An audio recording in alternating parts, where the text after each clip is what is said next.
যমজ বাচ্চার এক বাচ্চাকে বাসায় ঘুম পাড়িয়ে রেখে আরেক বাচ্চাকে সাথে নিয়ে বাজার করতে গিয়েছিলাম। আসসালামু আলাইকুম, আমি জান্নাতুন Naim Riya. Twin mummies lifestyle চ্যানেলের নতুন আরেকটি ভিডিওতে আপনাদের সবাইকে স্বাগতম জানাই। কাছে এবং দূরে যে যেখান থেকে আমার এই ভিডিওটি দেখছেন, আশা করছি আল্লাহর রহমতে আপনারা সবাই খুব ভালো আছেন। আলহামদুলিল্লাহ, আমরাও ভালো আছি। নতুন বছরের শুরুর 3টা দিন কিন্তু বেশ ঠান্ডা পড়েছিল, শৈত্যপ্রবাহ ছিল সারা বাংলাদেশ জুড়ে। তবে আজকে ভালোই রোদ উঠেছে, তারপরও শীত কিন্তু কমেনি। শীতকালে শীত থাকবে, এটাই স্বাভাবিক। আর শীতকালে পছন্দের সবজি সাথে বাসি ভাত দিয়ে এরকমভাবে ভাত ভাজা করে খেতে কার ভালো লাগে বলুন তো? আমার কিন্তু বেশ ভালো লাগে। সাথে দিয়েছি একটি ডিম এবং প্রয়োজন মতো মশলা, একদম রেস্টুরেন্ট স্টাইলে ফ্রাইড রাইস বলতে পারেন। আর শীতকালে বাসি ভাত দিয়ে এরকম যদি ভাত ভাজা করে না খেয়ে থাকেন, তাহলে আমি বলবো অবশ্যই একবার ট্রাই করবেন। আশা করছি অনেক অনেক ভালো লাগবে। তারপর এই যে বাচ্চাদের জন্য ব্রেকফাস্ট তৈরি করে ফেলেছি। আজকে বাবুদের জন্য প্যানকেক বানিয়েছিলাম। এই যে দেখেন আমার বাচ্চারা কি সুন্দর করে খেয়ে নিচ্ছে। ওরা খাচ্ছে না তো, খাওয়ার থেকে দুষ্টামিটাই বেশি করছে। আসলে ওরা এভাবেই খায়। ওদের খাওয়ানো নিয়ে আমি খুবই ঝামেলায় আছি। আমি ওদের জন্য ফিডিং চেয়ারও নিয়েছি, কিন্তু ফিডিং চেয়ারে একদমই বসে খেতে চায় না। এই যে এভাবে ঘুরছে ফিরছে, হাতে নিচ্ছে, আর একজন তো ব্রাশ করছে আর এভাবে খাচ্ছে।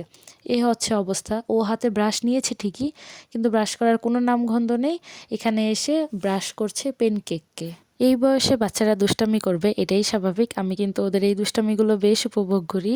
ওরা দুজন তো আমার জীবনটাকে একদম রাঙিয়ে রেখেছে। আলহামদুলিল্লাহ, মাশাল্লাহ। সবাই প্লিজ আমার বাচ্চাদের জন্য দোয়া করবেন, আবার সবাই প্লিজ মাশাল্লাহ বলবেন। এবার দেখুন তো আমার রুমের কি অবস্থা করেছে এই দুটো দুষ্টু বাচ্চা। আর আগের দিনের কিছু জামা কাপড়ও ছিল, সেগুলো শুকায়নি। দুই বাচ্চার ঘর বুঝতেই পারছেন। আর শীতকালে জামা কাপড় শুকানো খুবই ঝামেলা। তারপরেও তো এখন একটু রোদ আছে বলে শুকানো যায়। এই বছরের শুরুর দিকে যখন 3-4 দিন রোদ ওঠেনি, কি যে অবস্থা হয়েছিল আমাদের বাসার, সেটা মনে হয় যাদের ঘরে বাচ্চা আছে তারাই বুঝতে পারবেন। আপনারা এখনও যারা আমার এই ভিডিওটি দেখছেন, প্লিজ একটি লাইক করবেন আর সাবস্ক্রাইব করে আমার চ্যানেলটির পাশে থাকবেন। এই যে দেখেন, একটা তুড়ি মেরে আমি কিন্তু আমার ঘরের সব কিছু গুছিয়ে ফেলেছি। শুধু ঘর গুছাইনি, ঘর ঝাড়ু দিয়েছি এবং ঘরটা খুব ভালোভাবে মুছেও নিয়েছি। তবে চাইলেই তো এরকম তুড়ি মেরে কাজ সেরে ফেলা যায় না। এই যে দেখেন, দুই বাচ্চাকে দুটো উঁচু চেয়ারে বসিয়েছি, যেন ওরা নামতে না পারে, আমাকে যেন ডিস্টার্বটা না করে। আবার পড়ে যাওয়ার ভয়ও থাকে। বিভিন্ন রকম খেলনা দিয়েছি, বারবার এসে দেখে গিয়েছি। আর এর ফাঁকে ফাঁকে আমি আমার কাজগুলো সেরে নিয়েছি। ভেবেছিলাম ওরা নামতে পারবে না। ছেলেটা কিন্তু 2বার নেমেও গিয়েছিল। তারপর ওকে আবার তুলেছি, আবার এটা সেটা দিয়ে ভুলিয়ে ভালিয়ে কোনোভাবে আমি আমার ঘরটাকে পরিষ্কার করেছি। আসলে দুই বাচ্চাকে নিয়ে কাজকর্ম করা মোটেও সহজ নয়। তারপর কিছু জামা কাপড় ছিল বাবুদের, আর মশারিটা আজকে ধুয়ে নিয়েছি। তারপর মেয়েটাকে ঘুম পাড়িয়ে দিলাম। মেয়েকে ঘুম পাড়িয়ে ছেলেকে নিয়ে আমি গিয়েছিলাম হচ্ছে বাজারে বাজার করতে। বাজার বললে ভুল হবে, আসলে বাচ্চাদের প্রয়োজনীয় কিছু জিনিস, ওদের দুধ, প্যাম্পাস, তারপর ওদের জন্য কিছু খাবার দাবার, ওরা যা পছন্দ করে, কিছু বিস্কিট, তাল মিষ্টি, এই তো এগুলোই নিয়েছি বাচ্চাদের জন্য। সাথে শ্যামাই, নুডলস এগুলোও ছিল। আসলে অনেক কিছুই নেওয়া হয়েছে। তবে যেহেতু মুত্তাকিনকে কুলে নিয়ে গিয়েছিলাম, মুত্তাকিন ছিল কোলে, সাথে বাজারের হাতে জিনিসপত্র ছিল, সবকিছু নিয়ে না আসলে মোবাইলটা বের করার সুযোগই পাইনি, তাই একদমই ভিডিও করতে পারিনি। তাই ভাবলাম বাজার করে যেহেতু এসেছি, বাসায় এসে একটু ভিডিওটা করে নিয়ে আপনাদের সাথে শেয়ার করব। বাচ্চারা মিষ্টি খেতে ইদানিং দেখছি খুব পছন্দ করছে। তবে আগে আমি ওদেরকে মিষ্টি দেইনি, কারণ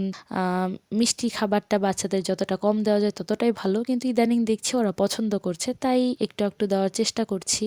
আর বাচ্চাদের খাবারে ব্যবহার করার জন্য, অর্থাৎ বাচ্চাদের খাবারটা মিষ্টি করার জন্য এই তাল মিষ্টিটা এনেছি। আগে কখনো ব্যবহার করিনি, আজকে প্রথম এনেছি। এখানে আধা কেজির মতো আছে। এটা কেমন আপনারা কিন্তু আমাকে কমেন্ট করে জানাতে পারেন, আমার কোনো আইডিয়া নেই। তারপর দেখলাম আম্মু ঘি বানিয়েছে। ঘিয়ের সম্পূর্ণ রেসিপিটা আপনাদের সাথে শেয়ার করব ভেবেছিলাম। আম্মুকে আমি বললাম যে তুমি যখন শুরু করলে আমাকে ডাকলে না কেন, কিন্তু আমি আসলে তখন বাবুকে ঘুম পাড়াচ্ছিলাম, এই জন্য আর শেয়ার করতে পারিনি। আমি আপনাদেরকে বলে দিচ্ছি আম্মু এটা কিভাবে বানিয়েছে। প্রায় 1 মাস আম্মু দুধের সর সংগ্রহ করেছে। প্রায় 1 লিটারের মতো আমাদের প্রতিদিন দুধ নেওয়া হতো। এখন আর নেওয়া হচ্ছে না, কারণ গরুটা দুধ দিচ্ছে না। তাই সেই দুধের সর পাটায় বেটে তারপরে যে কড়াইয়ে দিয়েছে। তবে বেটে কিন্তু তারপর যেই সরটা হয়েছে সেটা কিন্তু পানি দিয়ে ধুয়ে এক্সট্রা যেই দুধটা সেটা ছাড়িয়ে নিয়েছে। তারপর শুধুমাত্র যেই বাটারটা হয়েছে সেটা আস্তে আস্তে করে জাল করে করে এই যে ঘিটুকু তুলেছে। এটাও বলতে পারেন যে একদম সনাতন পদ্ধতিতে ঘি যেভাবে তুলে সেভাবে আমার মা তুলেছে। আর এভাবে নাকি আমার নানু সবসময় ঘি তুলতেন। আলহামদুলিল্লাহ আমার নানু বেঁচে আছেন, তবে এখন আর তোলা হয় না। আর আম্মু বলল যে আগে আমাদের এভাবেই তুলতো, আজকে আমি এভাবেই তুলবো। তো ঘিটা কিন্তু মাশাল্লাহ খুব সুন্দর একটা ফ্লেভার দিয়েছিল, খুব সুন্দর একটা গ্রান ছিল ঘিয়ের, খাঁটি ঘি, বুঝতেই পারছেন। আমার মিষ্টি আপুদেরকে আগে থেকেই সরি বলে নিচ্ছি।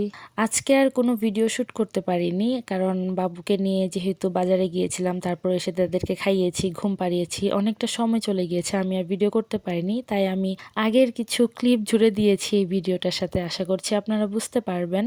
আর আজকে আমি আজকে বললে ভুল হবে, সেদিন আমি রান্না করেছিলাম পায়েস, খেজুরের গুড় দিয়ে পায়েস। আর এটা হচ্ছে আপনাদের ভাইয়ার খুবই পছন্দের একটি আইটেম। আর আপনারা দেখতে পেরেছেন আমি কিন্তু পাটায় চাল হালকা বেটে নিয়েছি। এর কারণ হচ্ছে চালগুলো যেন খুব দ্রুত সিদ্ধ হয়ে যায় আর একটু মাখা মাখা হয়। তবে আপনার হাতে যদি সময় থাকে আপনি কিন্তু পোলাওয়ের চালগুলো বেশ আধা ঘন্টা বা 1 ঘন্টা হালকা একটু কুসুম গরম পানিতে ভিজিয়ে রাখতে পারেন, এতেও খুব দ্রুত সিদ্ধ হয়ে যাবে। আমি যেহেতু ঝটপট করেছি বুঝতেই পারছেন। আর এদিকে আমি 2 বাচ্চাকে ঘুম পাড়িয়ে রেখে তারপর কিন্তু রান্না করতে গিয়েছিলাম তখন। তো দুজনকে ঘুম পাড়িয়ে আমি ঝটপট যত তাড়াতাড়ি আমার পক্ষে সম্ভব হয়েছে আমি করার চেষ্টা করেছি, কারণ আমি জানি বাবু যদি একজন উঠে যায় তাহলে ঘুম থেকে ওঠার পর ওরা একটু জ্বালাবে। আর পায়েস রান্না করতে কিন্তু বেশ অনেকটা সময় লাগে। আমার মিষ্টি আপুরা এবং আন্টিরা, আমি জানি অনেকেই আমার ভিডিও দেখেন কিন্তু হয়তো লাইক দিতে ভুলে যান। প্লিজ কষ্ট করে একটি লাইক দিবেন। আপনার একটি লাইক আমার ভিডিওটি অনেকের কাছে পৌঁছে দিতে সাহায্য করবে। আপনার একটি মূল্যবান কমেন্ট আমাকে ভিডিও বানাতে আরও বেশি মোটিভেট করবে। আর আমি যেহেতু এখানে রাইস কুকারের পাত্রে বসিয়েছি, আপনারা এটা যেন ভেবে ভুল না করেন যে আমি রাইস কুকারে রান্না করছি, না, আমি গ্যাসের চুলাতেই রান্না করছি। তবে অনেকটা রান্না করছি তো তাই বড় একটা পাত্রে দিয়েছি। তো তারপর দেখলাম যে গুড়ে খুব বেশি একটা মিষ্টি হয়নি, সামান্য একটু চিনি দিলাম, আরও গুড় ছিল, তবে সেই গুড়টা দিয়ে দুধ চিতই পিঠা বানানো হয়েছিল। সেই রেসিপি আর আপনাদের সাথে শেয়ার করিনি। তারপর দেখেন রুমে এসে দেখি আমার ছেলেটা চুপ করে এভাবে তাকিয়ে আছে, আমাকে ডাকেও নি, ও কিন্তু সজাগ হয়ে গিয়েছে। তারপর মেয়েটাও সজাগ হয়ে গিয়েছে। আমার ছেলে এরকম চুপ করে তাকিয়ে কখন থাকে জানেন? ঘুম থেকে উঠে ও যখন হিসু করে। আমি আর ওকে ডিস্টার্ব করিনি, তুমি হিসু করো বাবা, তারপরেই তোমাকে কোলে নেব। তো হিসু শেষ করে ও একা একাই উঠে। আর মেয়েটা ঘুম থেকে উঠে একটু কান্না করেছিল, তাই এসে দেখি যে এখানে পায়েসের নিচে একটু তলাটা লেগে গিয়েছে আর কি। আর পায়েসটা তো অনবরত নাড়াচাড়া করতে হয়, না নাড়াচাড়া করলে কিন্তু একটু লেগে যায়। তো যাই হোক, আমার পায়েস কিন্তু হয়েই এসেছে। যাক, শেষের দিকেই বাবু উঠেছে, আমার পায়েসও রান্না শেষ হয়েছে, তারপর বাবুরাও ঘুম থেকে জেগে উঠেছে, আর তারপর আপনাদের ভাইয়াও বাহির থেকে ঘরে এসেছে, তাহলে বুঝেন। যাই হোক, গরম গরম সার্ভ করতে পেরেছি, বাবুরাও খেয়েছে। মাশাল্লাহ, আপনাদের ভাইয়া এটা খেয়ে খুব প্রশংসা করেছিল, বলেছিল একদম পারফেক্ট হয়েছে, খুব মজা লেগেছে নাকি ওনার কাছে। যাক, আলহামদুলিল্লাহ, যাদের জন্য রান্না করেছি তাদের কাছে ভালো লাগলেই তো আমার রান্নাটা, মানে আমার কষ্টটা সার্থক, তাই না আপুরা? যখন ফ্যামিলির মানুষদের জন্য কিছু করা হয় তখন যদি তারা প্রশংসা করে বা তারা যদি খুশি হয় তাহলে কিন্তু আমাদের মেয়েদের খুব ভালো লাগে, তাই না? আমরা 4 জন একটা সুন্দর জায়গায় ঘুরতে গিয়েছিলাম। বাবুরা হাঁটতে শেখার পর এই প্রথম আমরা 4 জন ঘুরতে বের হয়েছি। জায়গাটা অনেক বেশি সুন্দর ছিল, অনেক দূর পর্যন্ত সরিষা এখানে চাষ করা হয় বলা যায়, যতদূর চোখ যায় শুধু হলুদই দেখা যায়। আপনারা ভিডিওতে কতটা বুঝতে পারছেন আমি জানি না। আর আমরা যখন গিয়েছিলাম এটা অনেকটা সন্ধ্যার আগে সময়, এই জন্য একটু অন্ধকার হয়ে এসেছে, খুব ভালো একটা ভিডিও করতে পারিনি। আর আপনারা দেখে নিশ্চয়ই বুঝতে পারছেন যে এটা যতদূর চোখ যাবে শুধু হলুদই দেখা যাবে।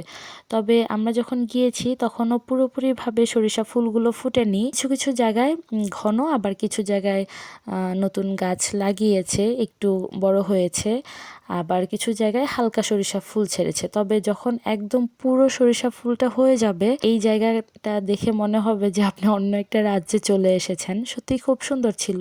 আর বাবুরা হাঁটতে শেখার পর আজকে, মানে সেদিন প্রথম আমরা বাহিরে বের হয়েছিলাম এভাবে, ওরা নিজেদের মতো করে খুব এনজয় করেছে। যদিও জায়গাটা খুব একটা সমতল ছিল না, তারপর বাবুরা বেশ মজা করেছে। শুধু বাবুদেরই না, আমাদেরও কিন্তু বেশ ভালো লেগেছে। আপনাদের ভাইয়া ছুটিতে এলেই আমরা মাঝে মাঝে এভাবে বেড়াতে যাই। আপনাদের কেমন লেগেছে কমেন্ট করে জানাতে কিন্তু ভুলবেন না। আজকে এখানে বিদায় নিচ্ছি। আল্লাহ হাফেজ, আসসালামু আলাইকুম।